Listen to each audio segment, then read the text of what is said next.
Pemirsa, untuk meningkatkan daya tarik wisatawan mancanegara untuk berkunjung ke Aceh, pemerintah Aceh melalui Dinas Kebudayaan dan Pariwisata mempromosikan kuliner tradisional khas Aceh di Kabupaten Pidijaya Rabu 27 Juli 2022. Festival kuliner ini bertujuan untuk mengundang daya tarik wisatawan untuk berkunjung ke Aceh, khususnya ke Kabupaten Pidijaya. Adapun kuliner yang ikut memeriahkan festival ini seperti rujak pliku, timpan Aceh, serta berbagai kuliner khas lainnya. Festival kuliner ini juga bertujuan menumbuhkan dan menggerakkan roda UMKM lokal untuk terus berkembang dan meningkatkan perekonomian para pelaku usaha mikro. Festival tersebut yang digelar selama 3 hari ini juga turut diramaikan dengan aneka acara yang edukatif, serta kanduri kuliner, demo memasak, bazar kuliner, serta talk show seputar kuliner Kabupaten Pidijaya.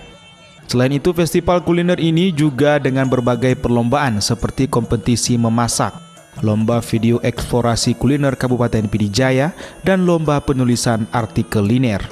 Kepala Bidang Sejarah dan Nilai Budaya Aceh, Evi Mayasari, mengatakan festival ini sebagai bentuk melestarikan dan mempromosikan kuliner tradisional khas Aceh. Tujuannya kegiatan ini setelah 2 tahun COVID, kita berharap dengan melaksanakan festival kuliner Pidijaya ini dapat menjadi stimulan bagi UMKM lokal, khususnya yang bergerak di bidang kuliner, untuk kembali bergeliat. Dan insya Allah melalui event ini akan menjadi pergerakan ekonomi.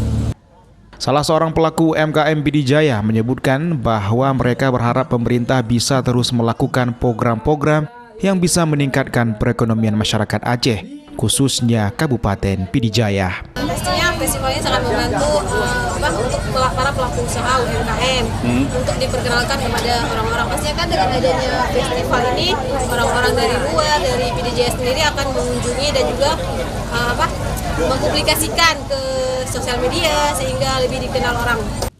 Festival kuliner ini merupakan salah satu ajang promosi daerah tentang keunikan kuliner yang seharusnya diketahui oleh masyarakat luas. Dari Kabupaten Pidijaya, Jamal Pangwa, iNews melaporkan.